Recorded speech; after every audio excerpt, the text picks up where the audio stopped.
Oh no, not another cruise channel. What the hell's going on? Well, I decided to set up this new channel, but with a twist.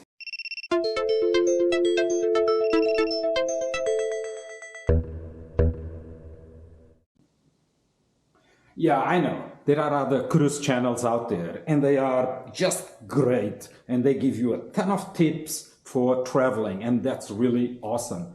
But I decided to do something different because I've got some concerns of mine that I don't see reflected on those other channels. And it's all about controlling the weight. Don't you hate when you come back home after a fantastic cruise, set up on the scale, look at it, and you feel that disappointment of the extra kilos or pounds? Yeah, that's it. I want to help you and help me understand how can I do and what can I do on board the cruise before and after to control my weight. I did a huge effort back in the time. You know, if you check this cruise I've done, February 2020, just before COVID hit, I had a problem and I was at 105 kilos. This picture here is of me at the MSC Bellissima. But look then, March 2022, there I am, fit on the MSC Grandiosa, and I'm at less than 70 kilos. I want to help you keep at this kind of level. Let's see what we can do. So there are a lot of stuff that we need to do before the cruise. I'm trying to develop a protocol of 3 weeks or 2 weeks, depending on how your diet is going on. But it's all about getting out of your carbs, boosting your immunity system, and increasing your basic metabolic rate so that you burn more calories while on board the ship. Then what to do while you are on the ship? What to eat? And you know that even when you select the short excursions, you can select for more healthy options. You know, take one example. Do you go for a panorama tour, which is basically circling a city or a town or a region in a bus? Or you prefer one of those understanding and getting to know a harbor or a port where you do a walking tour around the city? Well, one has health benefits while the other has none. A very good healthy habit that we should have while on a cruise is go for a walk on the promenade. Some ships have a very good promenade, you know, just below those tender boats, the life-saving rafts, that we can walk around the ship without being interrupted, and everybody there is just doing the same kind of walk, so we get our steps, we get that energy, you know, after a lunch or dinner or even breakfast will allow us to get those extra steps, yeah?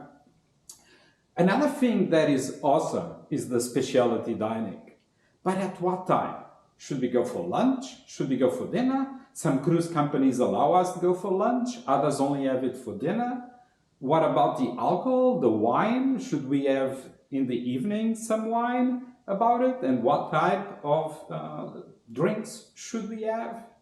Yeah, I want to cover that and explain based a little bit on science. I know the nutritionist will not tell you to do any of the things I'm going to tell you, but I'm going to try to make sure that you enjoy your time on a cruise while mitigating as much the health risks you can have. Now, another thing which is important, and a lot of other channels do, but I think I will share my part into the YouTube community, is, for example, when you go on a cruise and show your cabin. I love to do some research on a ship, on the type of cabins you have on board, and I value immensely all those videos that the YouTube content makers upload based on their cabins. And that might give you a help on another cabin to look. Yeah. But I also like the entertainment on board, you know, take those fantastic shows. I really love enjoying and seeing these Broadway mass production shows, and some companies have bigger shows than others, and I really appreciate and I like to enjoy these shows, you know. Have fun, sit, relax, enjoy the evening, having a show like this. And this is the beautiful of cruising, you know. You go to a short excursion in the day, then you sit at night, you go to a fantastic gourmet dinner, end up with a show, relax, probably sit at the bar a bit more or look at other entertainment, and then finally go to your room and get a good night's sleep. And how careful are you planning all the flights and hotels before you get on board the cruise?